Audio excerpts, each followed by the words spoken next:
To all, and the panel's title is Arab Awakening and the War, and all of our presenters will speak in English. That's why, as a chair, I'm going to speak in English. And our first presenter is Hilary Kloeckner. She is from American Graduate School in Paris. She is going to speak about the European Union's response to Arab Spring and how the European Union's policies helped or hindered the establishment of democratic system in the MENA region in the wake of Arab Spring. And second speakers will be Norafidah Ismail.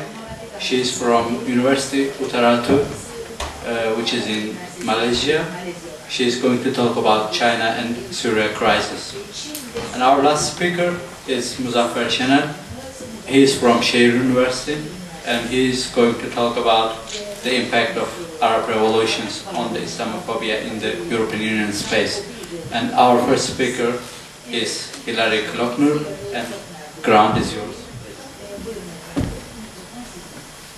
Okay, so my presentation is on the European Union's response to the Arab Spring. The Middle East North Africa region is a complex, diverse region in which market colonialism still leaves its footprint and is embedded in the minds of those who call the region their home.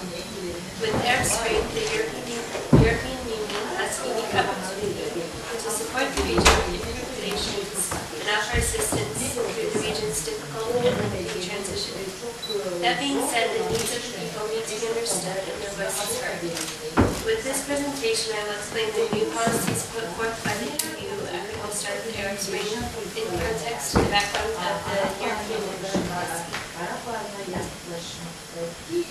So, the question that I seek to answer is how the EU's policies helped or hindered the establishment of democratic systems in the MENA region in the wake of the Arab Spring.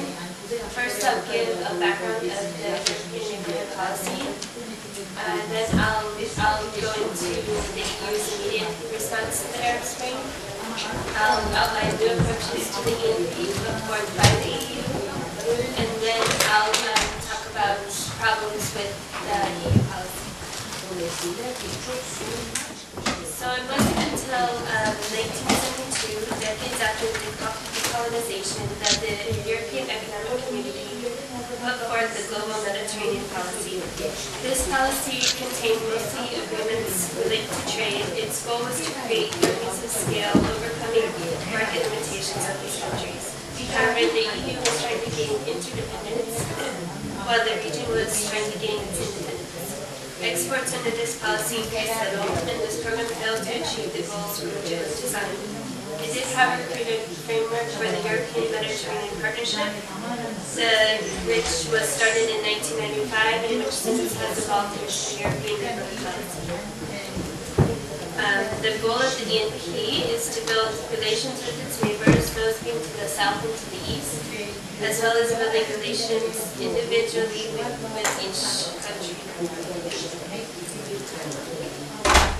The ENP focuses on prosperity, stability, and security, and crucial to the ENP are the action plans signed between the EU and countries of the MENA region. They set out an agenda of political and economic reforms over 3 to 5 years. So the immediate response of the Arab Spring was that of humanitarian aid, high-level representative visits to Egypt and Tunisia, the creation of the EU Civil Protection Mechanism to facilitate the evacuation of EU citizens, assistance for immediate short-term democratic transition, and assistance to inland areas of Tunisia, as well as help with the elections, such as building a voting list, establishing a legal framework for the elections, and educating people how to. The EU has also contributed about 150 million to humanitarian assistance to Libya, as well as set up programs to promote asylum and international protection of refugees in countries covered by the European Neighbourhood political initiative.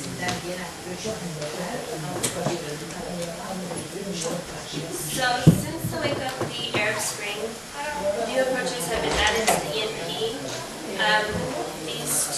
approaches are known as a partnership for democracy and shared prosperity, and a new response to a changing neighborhood. The Partnership for Democracy and Shared Prosperity supports the demands for political freedom, employment opportunities, freedom, and dignity. It sets on an approach based on universal values and shared interest, and it proposes the more for more principle, which means that increased support for things such as financial assistance, enhanced mobility, and access to the EU single market are made available on the basis of mutual accountability to those countries most advanced in the consolidation of reforms. So basically, the more democratic the changes are, the more support the country receives.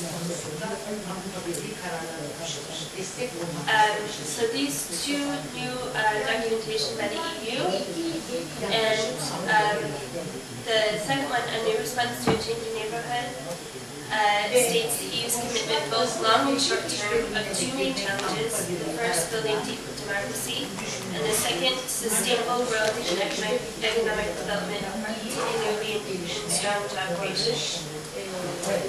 A new response to a changing neighborhood will focus on building democracy through elections, political pluralism and civil society, economic development and trade, and creating jobs, regional initiatives in areas such as trade, energy, transport, and migration. The European Commission has initiated 4 new policies that are outlined in its documentation. The first is the Spring Program, support for partnership reform and inclusive growth. The second is support for poor areas of Tunisia. The third is the Erasmus Mundus program, increased support for that. And then the fourth is the neighborhood civil society. So now I'll go to problems that I see with this policy. Throughout the documentation of the EU, you see the same common phrases such as support for democratic transition, stability, sustainable economic development. And the first hindrance to the establishment of democratic systems that I see is the conditionality that they put in the documentation, such as the more for more principle.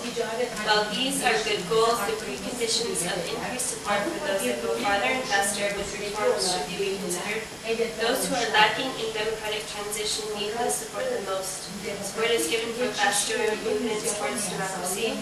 This, in a way, is holding the countries of the region accountable to the EU.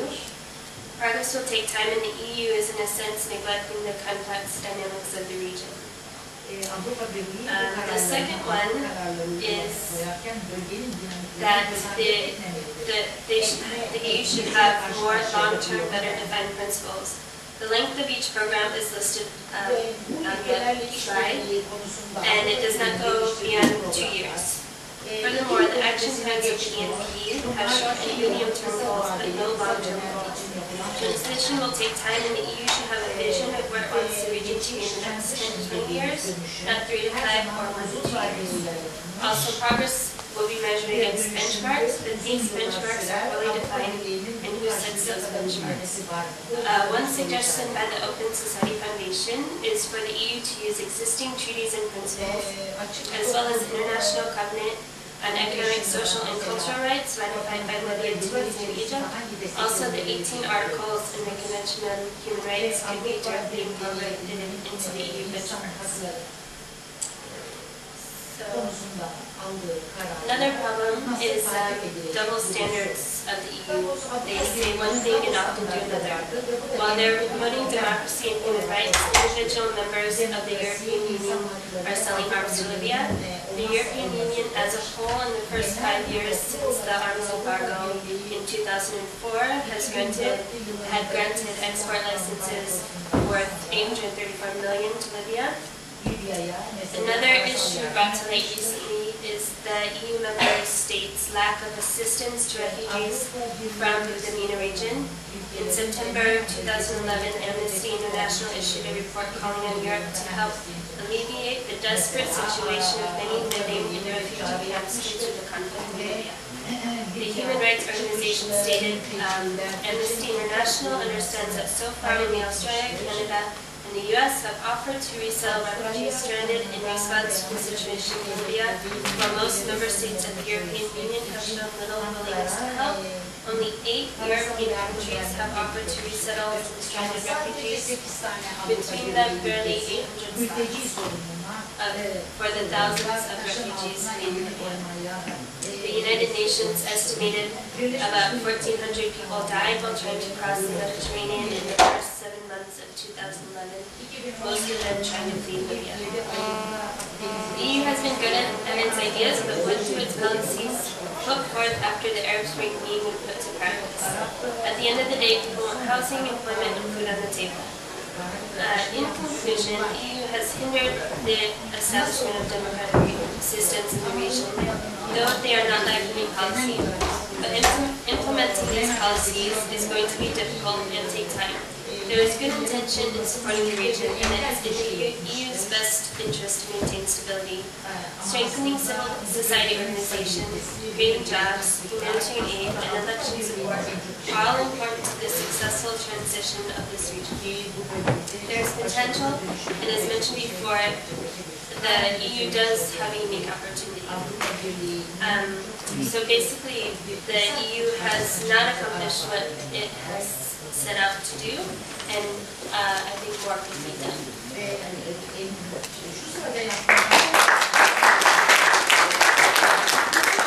Thank you, Hilary.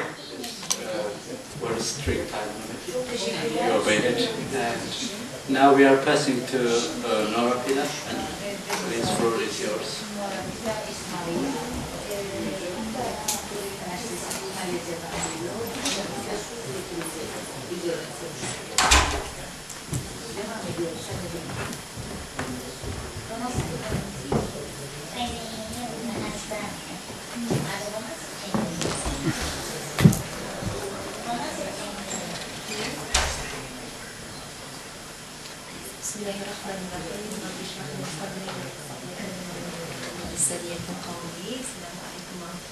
Very good afternoon.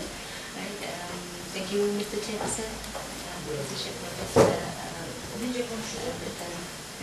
and congratulations to the university for organizing a successful Middle Eastern conference. And professors, doctors, ladies and gentlemen, my presentation will be about China and so this paper has been divided into 3 divisions.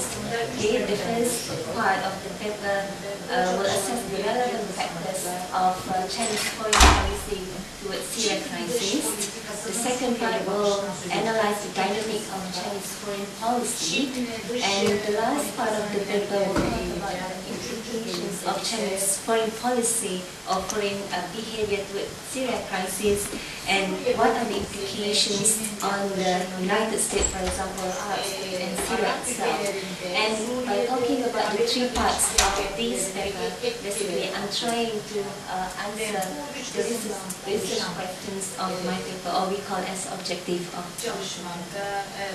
So let's begin with the relevant factors of the Chinese foreign policy. Why Chinese respond to the Syria crisis?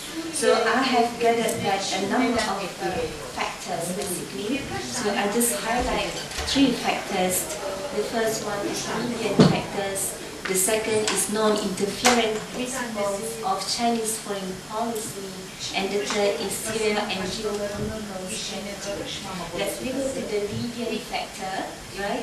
And China has previous experience in dealing with Libyan crisis, and China has been disappointed with NATO operation in Libya, and China also disagreed with a number of issues that NATO had done in Libya. For example, NATO initially imposed a non-fly zone, but then they were allowed to fly in the Libyan airspace. And another thing that China disappointed with NATO operations in Libya is that the bombardment of moving objects in Libya. So that's the first factor influence Chinese policymakers to shape its policy towards the Syrian crisis.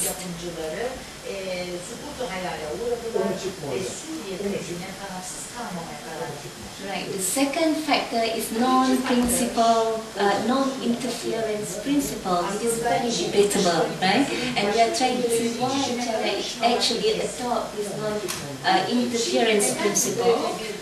Basically, non-interference principle is one of the principles in Chinese foreign policy making. Okay, China has incorporated non-interference principle in the 5 principles of peaceful coexistence, which was introduced in 1954, right? And these 5 principles of peaceful coexistence basically shape and influence Chinese foreign policy making, right? And another reason why China upholds or advocates non-interference principle is that because China would like to preserve the dignity of the United Nations Charter. Okay? And the last one, the reasons why China promote non-interference principle, because China would like to apply a preventative action, would like to take a preventative action. China doesn't want to interfere in the internal affairs of other countries, and at the same time, China doesn't allow foreign power to interfere in its internal affairs. So there are 2 factors now, and the next factor is the Syria and geopolitical strategy that has been highlighted and stressed by Chinese leaders, Chinese policymakers, and for example, Chinese Foreign Minister Yang Jiechi, right? And he claimed that China considered sovereignty and stability of Syria as the main pillar of regional stability. So Chinese leaders look at the issue of Syria and the importance of stability of Syria to the region is extremely important. And another thing, opinion given by Chinese Special Envoy to the Middle East, Muzaffer, and he also highlighted and stressed the importance of Syria to Arab-Israeli conflict. So the peace between Syria and Israel is very important to the peace of the region. So we have come across with 3 factors basically. The first is legal factors, the second is non-interference principle, and the third is Syria and geopolitical strategy. And most analysts and thinkers, I mean, in international relations, they argue the behavior of China toward Syrian crisis basically because of its economic interest. So I have gathered a statement given by international relations thinker in Shanghai Institute of International Studies, right? And Professor Li Weijian, and he denied the importance of economic factors in dealing with Syrian crisis. He claimed that in 2010, the trade volume between China and Syria was about 2.48 billion US dollar, and this was very small if one compared to the trade volume between China and Saudi Arabia. In 2010, the trade volume between China and Saudi Arabia reached about 43 billion US dollars. So Professor Li Weijian denied that economic interest is the main factor influence and shape or drive Chinese policy behavior towards Syrian crisis. And another thing about the importance of oil that Syria has, and he also said that Syria produced 380 million barrels per day of oil, but none of these barrels goes to China. And all of these barrels of oil basically were exported to some of the European countries, for example, France, Italy, Netherlands, and Austria. So, economic reason that people claim influenced Chinese policy behavior or Chinese policy responses to Syrian crisis basically is rather not significant, right? So that's the point about the factors.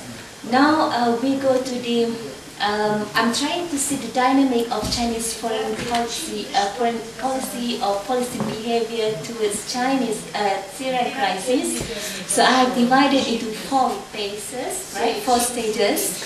The first one is between March 2011 and June 2011, and it was the time where China focused on the political solutions of Al-Assad regime. And the second phase is between August 2011 and January 2012. It is about 5 months, I guess. Right? And at that period, China modifies its attitude towards the Syrian crisis. And the third phase, it is between February 2012 and June 2012, and this time China expanded its rule and its influence in Syrian crisis. And the last phase that began in July 2012 up to the present time, so I noticed that China keep repeating its attitude, adopting the same attitude and foreign policy towards the crisis. So, so I just go briefly about each phase. So let's go to the period between March and July 2011, about 5 months. So since the beginning of the Syrian uprising, right? So China began to focus on the political solutions of Al-Assad government, right? So Chinese approaches or behavior towards the crisis were consistent, and China basically favored the solution that Al-Assad regime had been pursuing, right? And for example, China agreed with the transformation that Al-Assad had been doing, and because China believed that Al-Assad would be able to quell the domestic unrest in the country. And at the same time, China attempted to offset any negative effect that the international community might exert on Syrian regime. And so China called the international community, I mean those in the United Nations, for example, right, to adopt, to create a constructive environment which could help the political solutions in Syria. That's about the first phase of the Chinese policy response toward the Syrian crisis. And the next phase is modifying attitudes towards the crisis, in which China attempted to modify its behaviors toward the crisis. We have seen that China began to reinforce its attitude towards Al-Assad regime. China began to harden its behavior towards Al-Assad regime. So,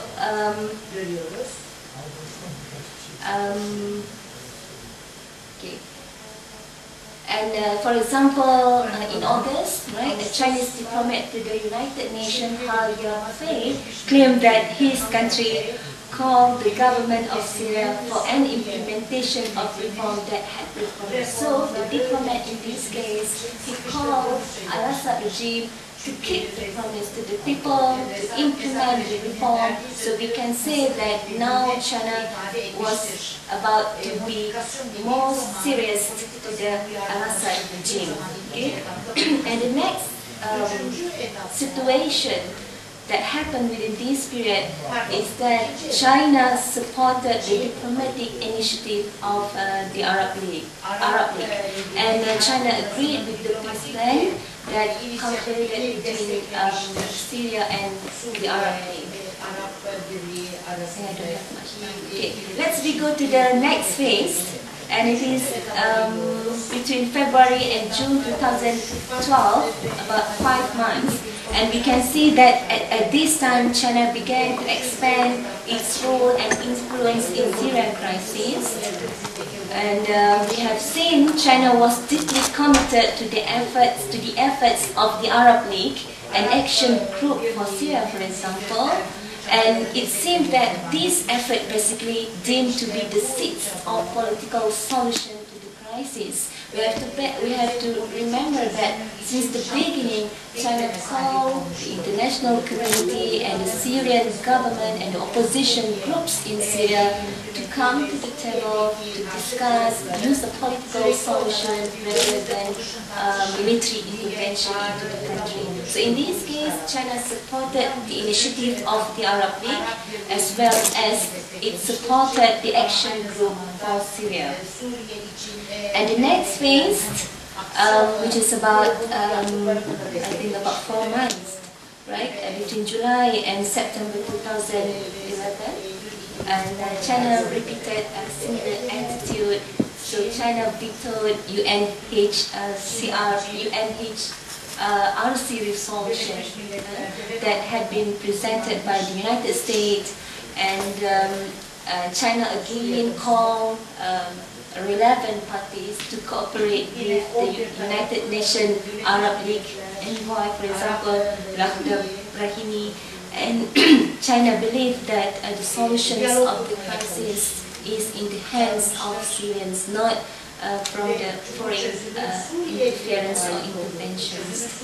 And we move to the next part of the paper, and that is about the implications of Chinese policy behavior to the United States. We have seen that Chinese remain strong relations with the United States, and for example, the Secretary of State Hillary Clinton made a statement that the disagreement between the two countries regarding the crisis in Syria does not affect the relationship between China and the United States. And with regard to implications of Chinese policy behavior to Syria crisis and to the Arab states, okay, the relations between China and the Arab states remain solid, okay? And China most of the time agreed with the initiative taken by the Arab League, and China at the same time offered cooperation to the members of Gulf Cooperation Council in resolving the crisis.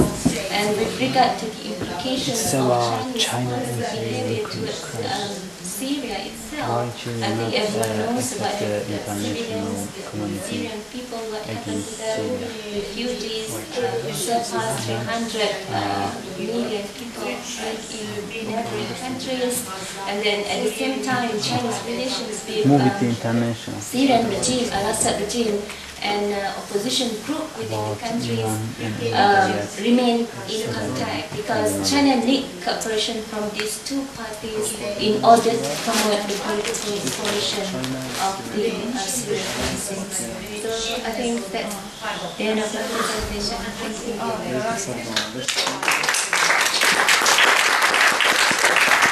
Thank you, Norafidah. Now, Muzaffer is going to about the impact of Arab revolutions on Islamophobia in the European Union.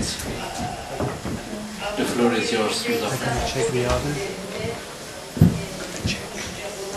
Check. That's not good, but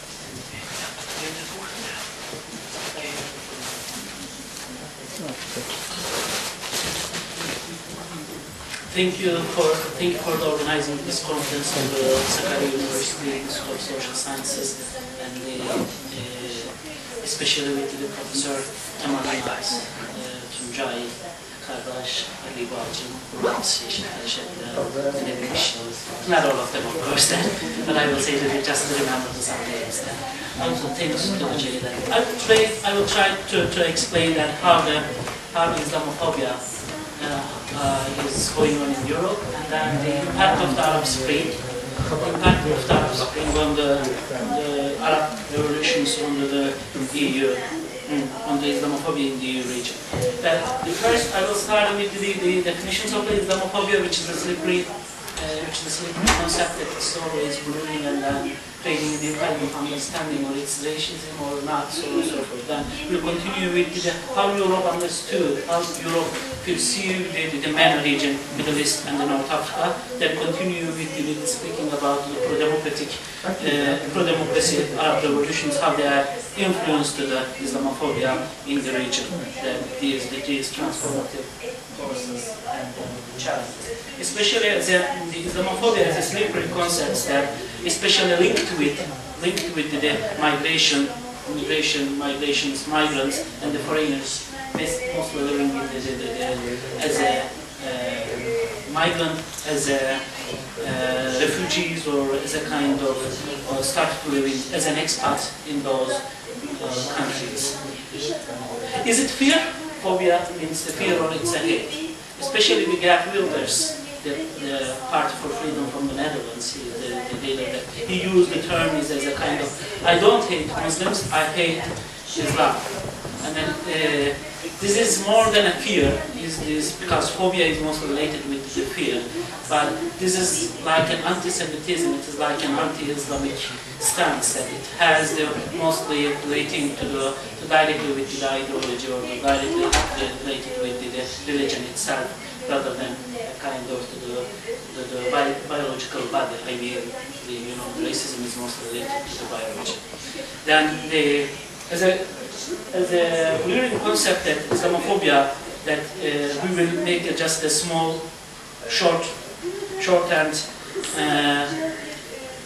description is like that. A multi-phase mix of the discourse, behavior and the structures which express and perpetuate feelings of anxiety, fear, hostility and rejections towards Muslims, particularly, but not only in the countries where Muslims live as minorities.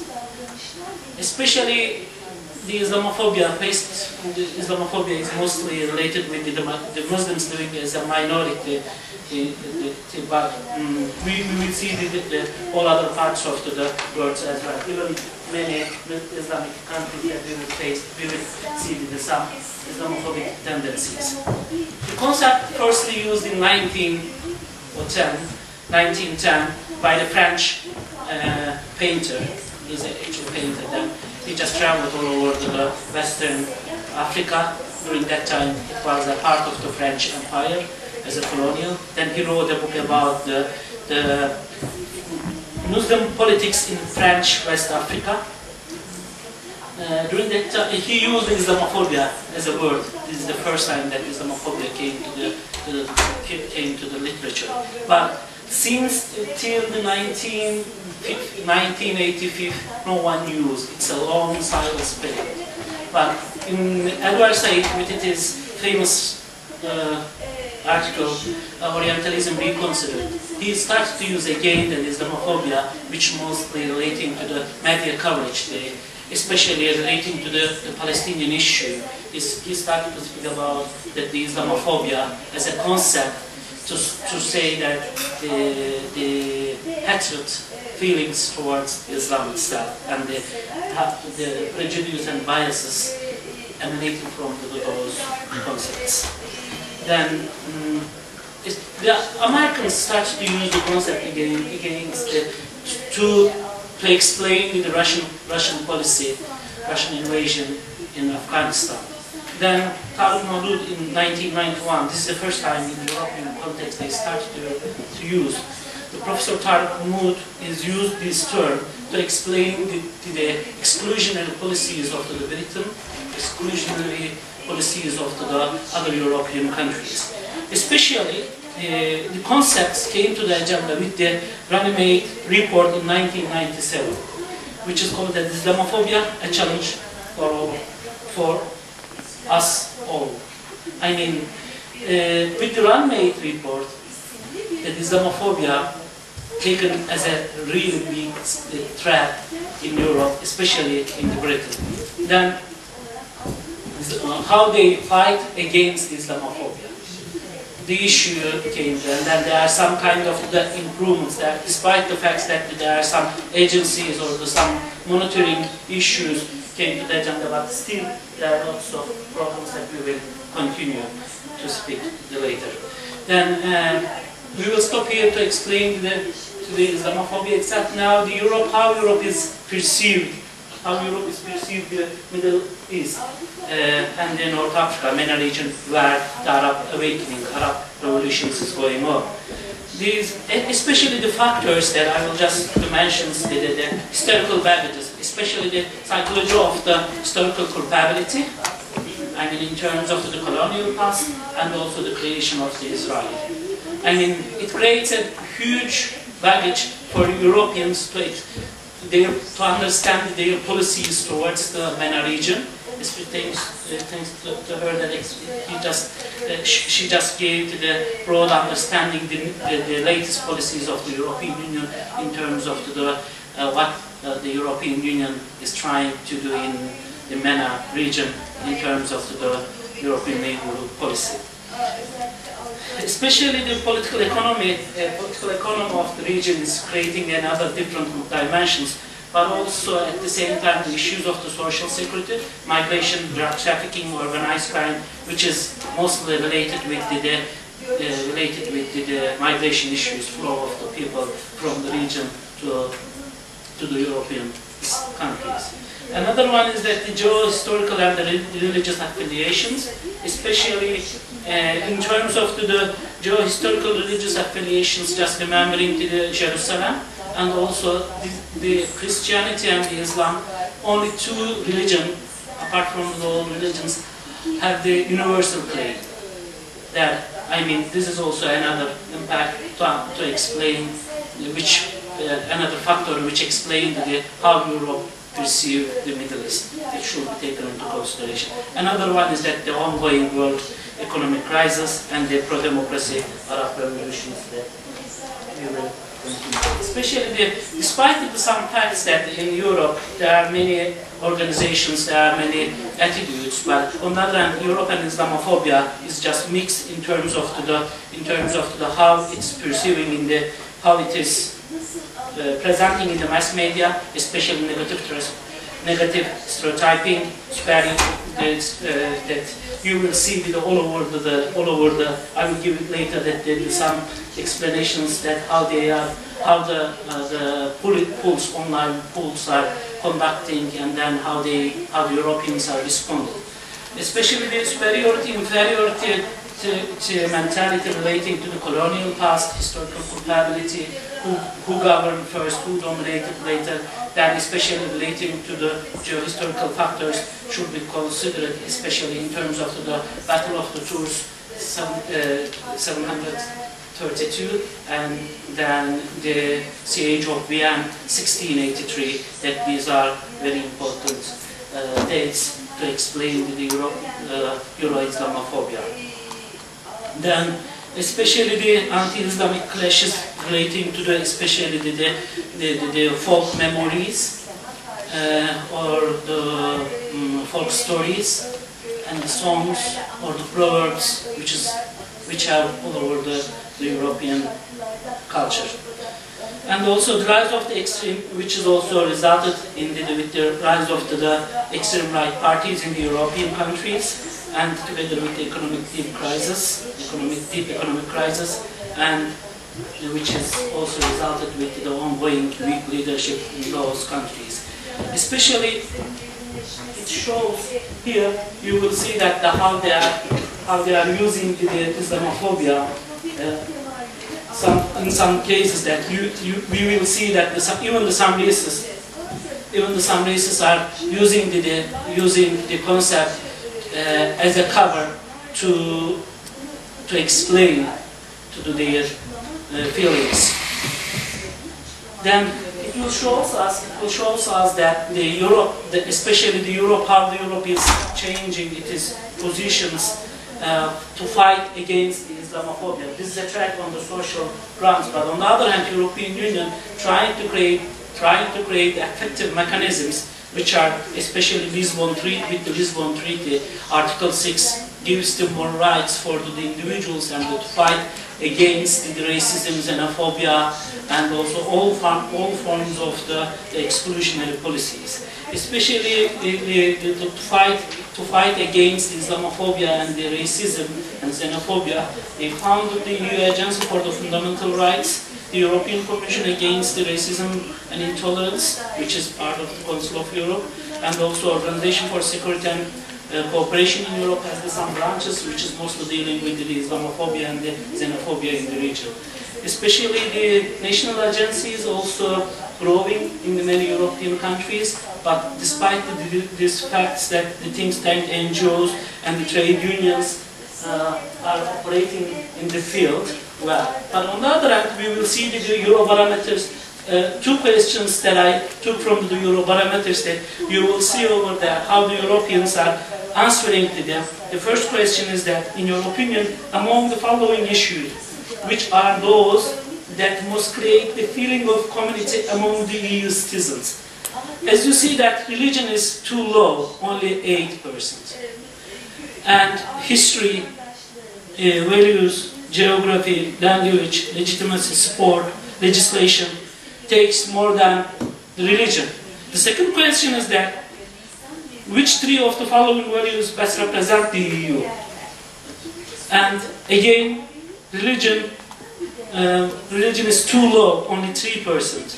And the tolerance, solidarity, support for the others, and also the respect for the other cultures takes the priority. But on the other hand, this is striking because while we are checking the Eurobarometers, that we see that it is like there will be no Islamophobia, there will be no xenophobia, there will be no kind of exclusionary, social exclusion to the disadvantaged groups, so on and so forth. But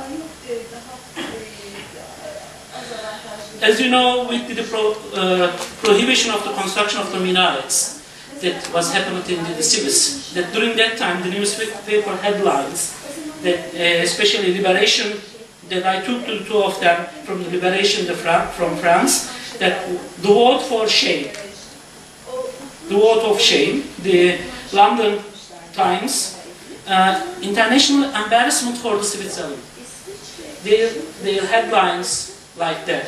But what will happen? Is it true that it represents, media represent the positively, that they are more positive to against to fight against Islamophobia? They use to do this kind of headlines. But on the other hand, online polls that made among the readers of these newspapers, that three of them are striking. El País from Spain, that 80% of the El País readers are support in favor of the constructions of the minarets, because they say that it hinders the culture and the values of the EU.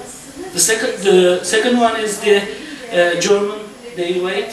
That it is interesting because in Germany that they were supposing that it will be lower, one of the lowest one when we compared with their colonial, their historical past and their historical culpabilities. That's why it was striking. It is just 79% and 60% in France, which is conducted on the state by the IFOP. But on the other hand, these Arab revolutions had a striking impact on the mentality transformation of those countries. I need just 5 minutes to conclude. The mentality transformation, especially regarding to understand that among the Europeans, that there is a growing tendency that the Arabs and the Muslims are trying to accommodate the Western values, which is democracy, human rights, and others. Another Eurobarometer shows that they are very likely, they are very favorable of the accommodation of these Western values into the Arab societies, which will have a kind of different understanding, which will pave a way for a mentality transformation in those countries, among societies. That Muslim communities, especially starting from the 9/11, but especially with the Arab Spring, that Muslim community is becoming more self-confident, organized and visible and assertive. Especially the Tunisian civil society groups in France or in Italy, and also especially the Egyptians in the UK. They are becoming more effective in that period because of they see that it's the democratic, accountable governments will more actively protect their citizens living abroad. Especially they think that these NGOs are also take the support of the newly democratic Arab countries. Especially, another one is the Euro-Public Islam, and the visibility of the Muslims are growing. Especially in that point, there is always a division between that Arab awakening will bring. Arab awakening means that also Islamophobia is always connected with the nationality. Islamophobia is always towards the brown people or the black people, which are the Muslims, or which are the blacks of the Europe. They see themselves like that. But the link with the Arab revolutions, the link between nationality and Islamophobia, starts to be blurring. It's going to be more fuzzy, especially because of the rise of the Muslim converts. Here you will see some numbers that within 10 years, last 10 years, more than 100,000 British converted to Islam, and more than within 10 years, last 10 years, 70,000 French citizens. I mean, French citizens, we don't know that who are they, but they are French passport. They have the French passport. 70,000 French citizens converted to Islam, and 50,000 native Spanish converted to Islam. And in Germany, last 5 years, 20,000 Germans, the native Germans, converted to Islam, and 5,000 Swiss converted to Islam. One of the interesting points here that on the left side that you will see the David Strach. He was one of the founder of the ban of the minarets in Switzerland. He is one of the champion of to ban for the protest for the calling for the banning the minarets. But then last year he converted to Islam, and then he is also bringing another motion to the public to say that we need more minarets, we need more multiculturalism. It is blurry. It is somehow interestingly going on. The rise of the multi-Muslim NGOs in Europe is also another example that one of the most influential one, Liam Neeson, who is the Irish actor, because of it is his contact with these Muslim NGOs, he explained that he started to think about converting to Islam. But on the other hand, the Arab revolutions have also a negative impact in terms of the southern European countries. They are not welcomed with the Arab revolutions because of the flow of people, as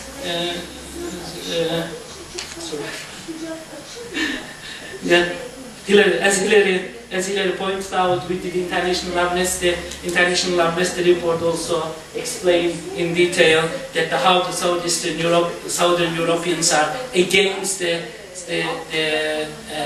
refugees and the flow of the people, especially which is resulted in those countries, especially in the France and the Italy, that the extreme right parties is growing, nationalist parties and racist parties is taking the third or the second rank in the elections.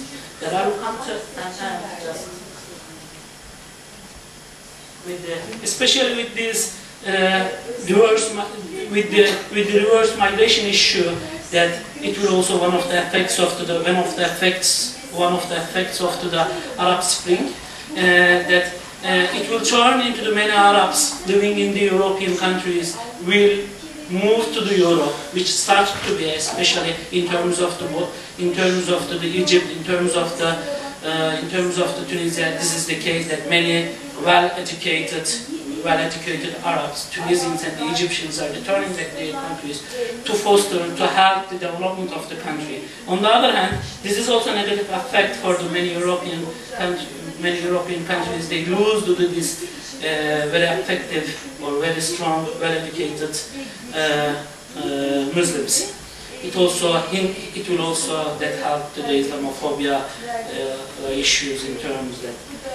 Another one, lastly, that as a concluding remarks, I will say that the long-term process to fight against the Islamophobia in the European Union space, we need a long-term process. This is not a one-night changes, but immediate, effective short-term strategy, especially in education and media.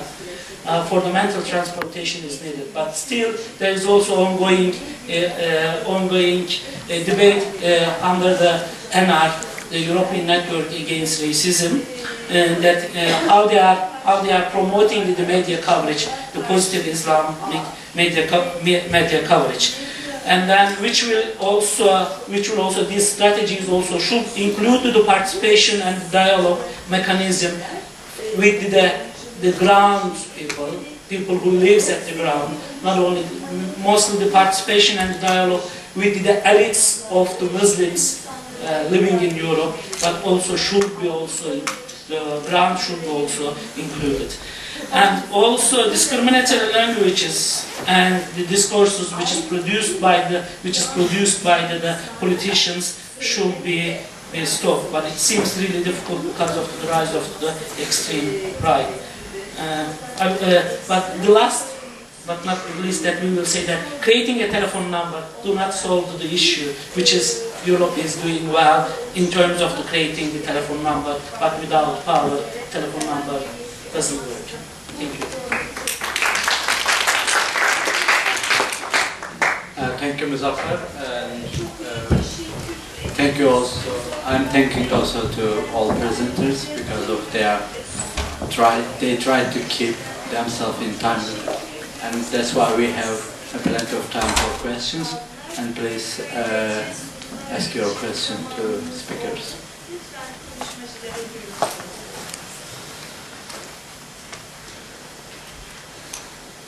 Good afternoon. I have a question for Norafidah. You mentioned the economic ties or the non-important economic ties between Syria and China, but you did not mention the ties between Iran and China, which are much more important because China is developing its industry and it needs Iranian petroleum, and Iran is the main ally of the Syrian regime. So I think that has a role to play in this situation. And at the same time, I think we have to bear in mind that China is not precisely a democracy-loving country. So I don't think that a democratic Syria would be a model that China would like to see in the future. That's just a comment, but the first one was a question. It's just a comment that I don't think that China is a democracy-loving country, which would like a democratic Syria to be a model for its citizens. So maybe it is not interfering directly in the process or in the crisis or whatever, but it's not going to support it. Like many other countries, I mean, Saudi Arabia is not a model of democracy, and they are not supporting the revolution for democracy. They are supporting it for other purposes. But I don't think that China would support it either for democracy. That's just a comment. We are trying to answer questions one by one. That's why the floor is yours.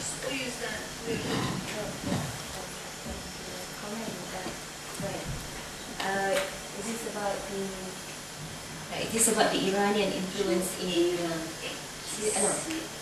Chinese-Iran relations and its influence on Syrian crisis. And that's a good point that I think I have to look at. But I have been asked by one of my colleagues about that situation. So I have gathered the information that at the moment Chinese-Iranian economic relations is not strong. And the thing is that if you look at the data in I think June this year, Chinese oil import from Syria dropped by 41%. That represented the data of, if I'm not mistaken, that was in 2010 or 2011. And the main reason was not because of the economic sanctions the United States imposed on Syria. The main reason was the disagreement between China and Iran regarding oil prices. So the problem with them and the economic relationship between these two countries basically not in a good situation, I guess. I think, yeah. So I'm not sure how this will influence Chinese policy with the Thank you.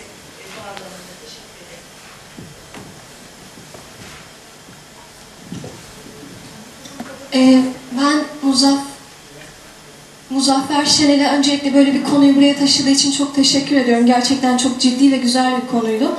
Benim de üzerinde çalışma yaptığım ve ilgimi çeken bir konu. İslamofobide özellikle basın ön planda diye düşünüyorum ben. Avrupa'da bir İslamifobi olduğunu görmekteyiz.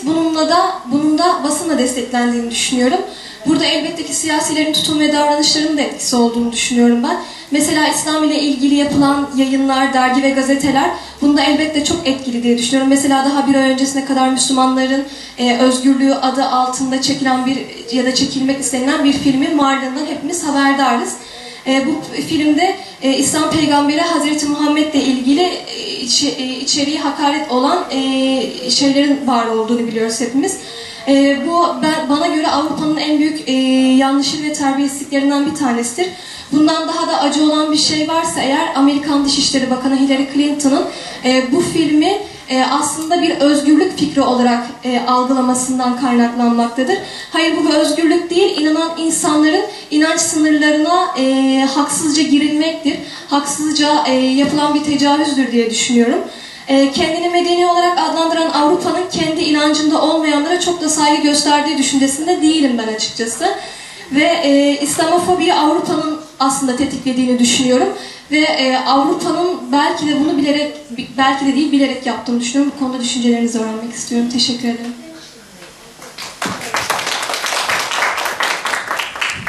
İslamofobiyada evet. I was speaking English or Turkish?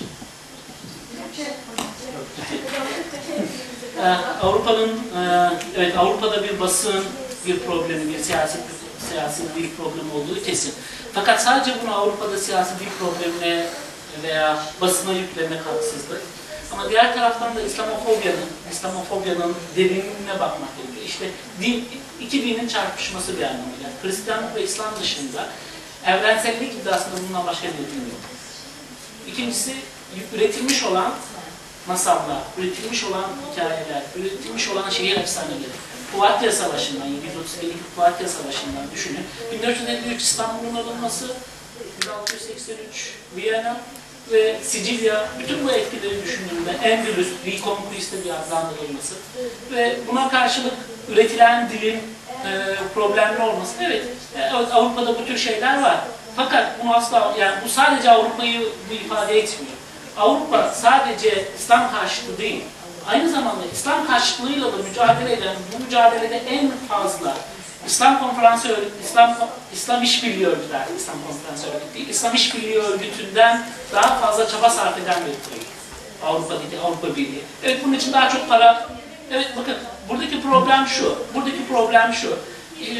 Bir telefon numarası yaratıyorlar, bir think tank oluşturuyorlar, bir kurum oluşturuyorlar. Ama bunun topluma inmesini beklemek, bir gecede topluma inmesini beklemek, kısa sürede topluma inmesini beklemek hayalci. İşte Fransa'da Liberation'ın minarelerin oylanması sonrasında hemen attığı başlık, bu bir utanç, ya da London Times'ın attığı, bu bir uluslararası embarrassment, aşırılık, utanç. aşağılık oldu, utanç bir İsviçre için gibi başlıklar attı. Fakat halkın bir gecede zihnini değiştirebileceğini beklemek zor. Çünkü üretilmiş olan hikayeler var, eğitim sistemi var, tarihi okuyun, tarih var. Bu tarihin yeniden yazılması var, edebiyatın yeniden yazılması var. Yani oryantalizmin içkinliği var. Bütün bunları bir arada düşündüğümüzde evet, Avrupa'da bir sorun var. Avrupalılar bu sorunun farkındalar ve bununla mücadele etmek için çeşitli kurumlar kuruyorlar. Evet, bu kurumlara destek verilmesi lazım. Evet, Müslümanların da destek verilmesi lazım. Müslümanların daha fazla destek verilmesi lazım. Giderek artan Müslümanlarla, Müslüman olmayan, yani İslamofobiye karşı mücadele eden Müslümanlarla Müslüman olmayan çeşitli sivil toplum örgütlerinin birlikte hareket ettiğini görürüz. İlk defa 11 Eylül'den sonra başlamışlar. Arap devrimleri sonrasında giderek hızlanmaya başladı. Bunlar yetersiz mi? Bunlar önemli çabalar fakat yetersiz. Bunu kabul ediyorum. Ancak bunlar çok önemli çabalar.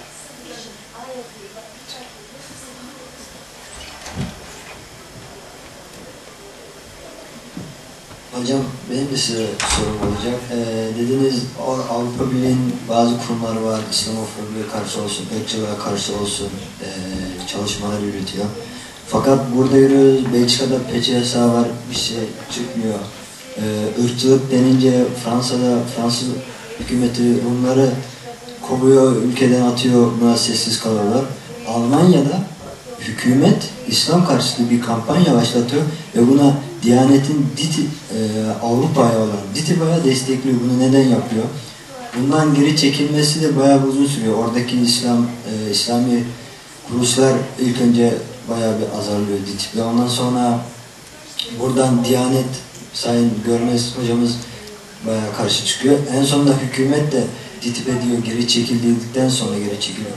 Ve ırkçılık bakımında Alman istihbaratının bu Türk cinayetlerinde o ırkçı kurumu, ırkçı örgütü de desteklediğini görüyoruz. O zaman burada nasıl bir çalışma yürütüldüğünü görüyoruz. İslamofobya, Avrupa içerisinde baktığım. İslamofobiya ile ilgili olan sorunun hepsini alalım isterseniz. Is there any question about Islamophobia?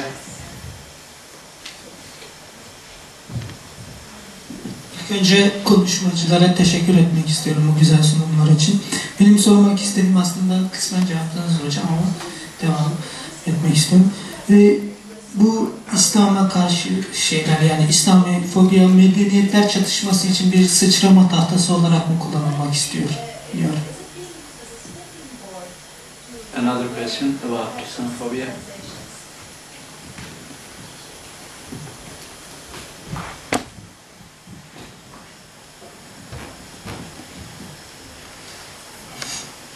First, I thank you to Mr. Senel, but to be there, but as an undergraduate student, but to be cultural relativistic, we most focus on the structure, the idea of Europe and US.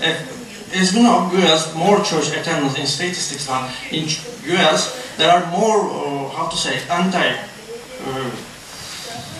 Jesus Christ press. They insulting Jesus Christ, but we don't talk about it.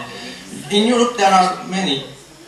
They sell in front of the church, opposite of the church, they sell anti-Jewish atheism propaganda, not just atheism. They cartoons insulting Jesus Christ and Virgin Mary. When we talk about this, if we look at from Turkey and other Islamic countries, they are, how to say, so-called conservatives. But there's, I think, problematic here. Sorry, idea. The nature of the differences, I mean, the nature of the problem is different because of the Christianity understanding. Islamophobia? Yeah. Your question is about Islamophobia? First, we will take the Islamophobia question first and continue with it.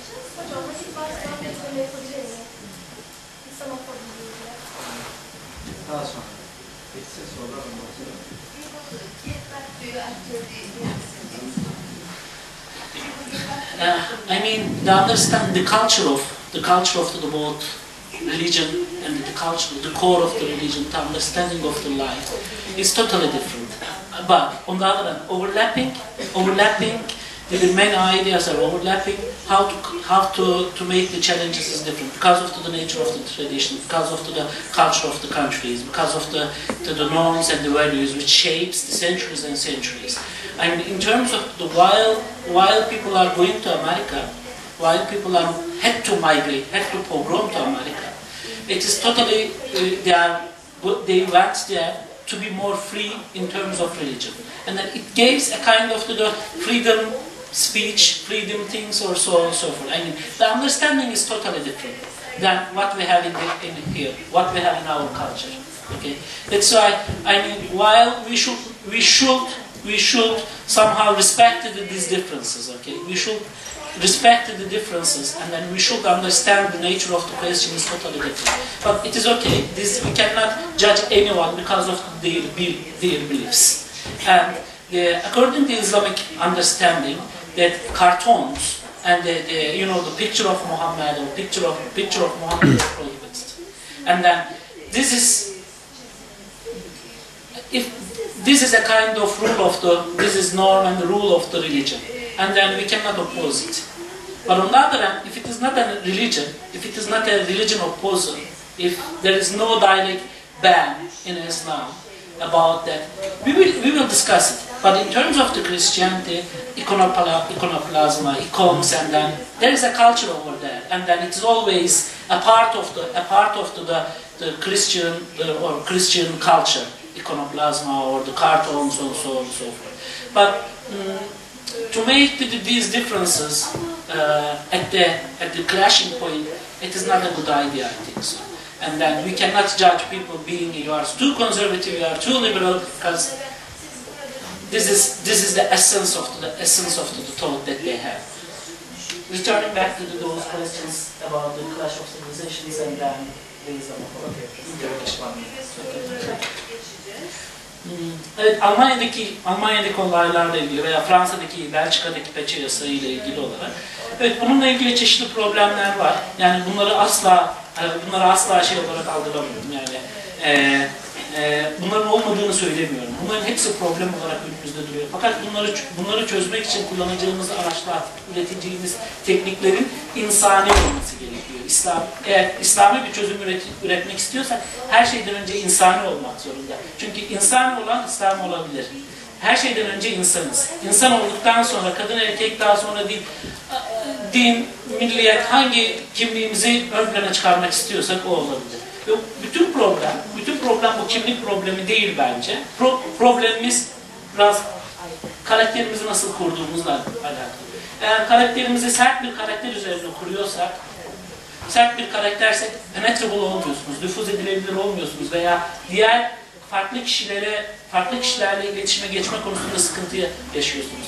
Ama problemini biraz daha esnek bir kimliğe sahipseniz ki bu yüzden size Ahmet Davutoğlu'nun 1997'deki Divan Dergisi'nde internetten indirebilirsiniz, Divan Dergisi orada. Medeniyetlerin Ben İdrakı makalesini şiddetle tavsiye ederim. Hepinizin okumasına, özellikle ne demek istediğimi anlatabilmek açısından.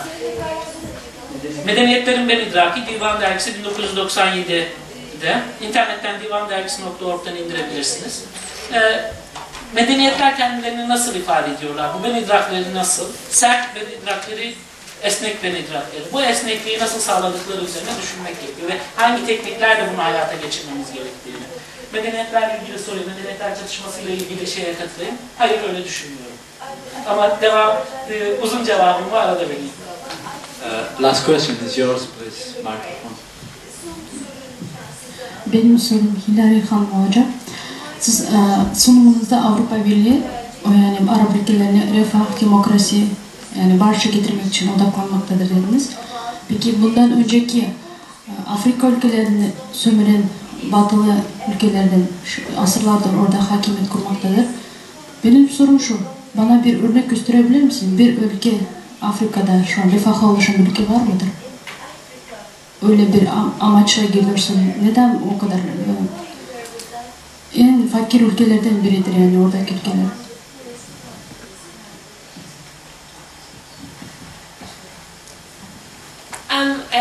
I think that maybe you misunderstood what I was saying, but I was trying to give a context of colonization as a background, but as far as an example of a country that was colonized, what do you mean? I'm sorry. O zaman bir örnek de size getireyim. Bir Afrikalı'ydan şöyle diyor, Batılı ülkeler girmeden önce bizim elimizde topraklarımız vardı diyor. Onların ellerinde İncil vardı diyor. Bize gözümüzle kapatıp dua etmeyi öğretti, gözle kapatıp açtık. Onların elinde topraklarımız, bizim elimizde İncil kaldı diyor. Peki bunun aynısını Arap ülkelerinde olmayacağını ne malum? Aslında Avrupa İslamofobi diyor, aslında Avrupa değil, İslam ülkeleri korkması gerekmez mi Avrupa'dan?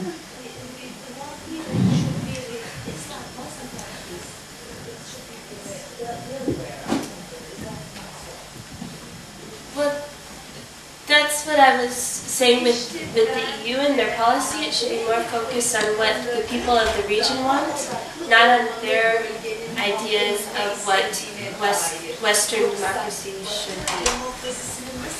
Let me clarify something about presentation. In Turkish, yeah. Kendisi Avrupa Birliği'nin buraya demokrasi ya da insan hakları için gittiğini iddia etmedi. Bir çifte standart olduğunu bu politikada altını çizmeye çalıştı. Dolayısıyla sanırım Hilal'in sunumuna ilişkin bir yanlış anlaşılma var. Dolayısıyla buraya refah götürme politikaları olduğunu, böyle bir politikalar ortaya çıktıklarını söyledi. Ama bunun uygulamasında ciddi bir çifte standardın olduğunu ve söylenildiği gibi olmadığını da belirtti. Yani bu nedenle ona bu tarz bir soruyu sormak aslında biraz problematik gibi geldi bana. Kendisi çifte standart olduğunu söylüyor zaten bu durumda. Yani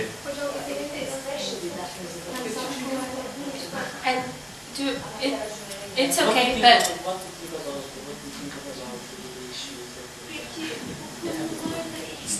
yeah,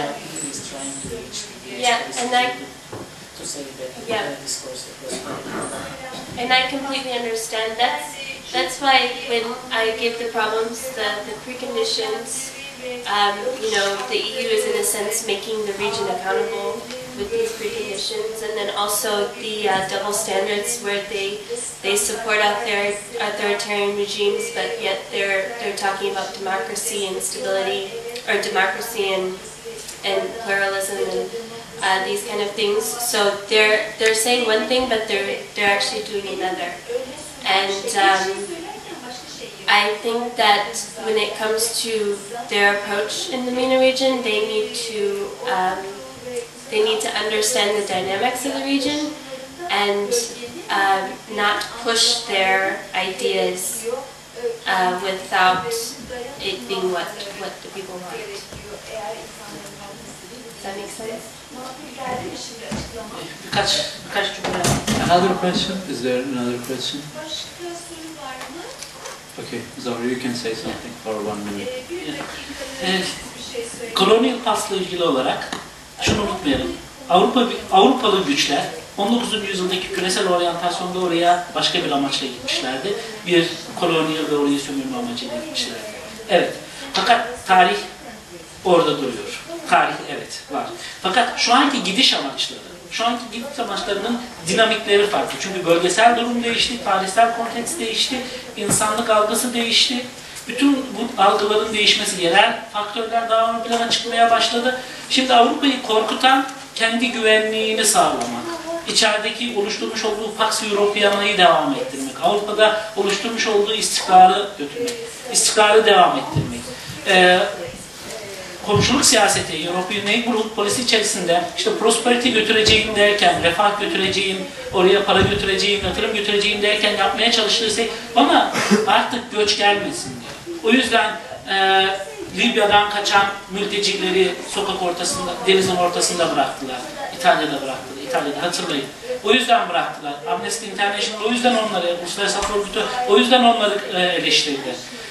Ama adamların söyledikleri, söylem itibariyle söylemeye çalıştıkları şu, artık dünya değişti, biz oraya, insanların artık oradan buraya gelmesini istemiyoruz. Orada yaşasınlar, biz oraya yatırım yapalım. Ama bu neyi getiriyor? Diğer taraftan şunu eleştirebiliyoruz. Evet, oraya yatırım gidiyor ama diğer taraftan o insanların ucuz iş gücünü sömürüyorlar. Yani bunu gündeme getireceksin. Evet, bir iş gücü sömürmesi var mı? Var. Çünkü eğer Almanya'da çalışmış olsa 2000 euro alacak, Tunus'ta çalıştığı için 500 euro alıyor. Ve çeşitli sağlık imkanlarından ya da Cezayir'de çalıştığı için 500 euro, çeşitli sağlık imkanlarından yararlanamıyor. Kültürel faaliyetlerden yararlanamıyor. Çeşitli haklardan yararlanamıyor. Tartışacağımız konular bunlar ama İslam devletleri Avrupa Birliği'nin bu politikasından korkmalı mı? Korkması için herhangi bir neden yok. Çünkü halk artık değişim istiyor ve bu değişim, ben tarihin bir öznesi olmak istiyorum. Ben kendi geleceğime karar vermek istiyorum. Bunun için de, gelişme için de çeşitli araçlara ihtiyaç var. Bu süreçteki araçlardan sadece bir tanesi. Okay, thank you for joining us, and we are giving an applause for our speakers.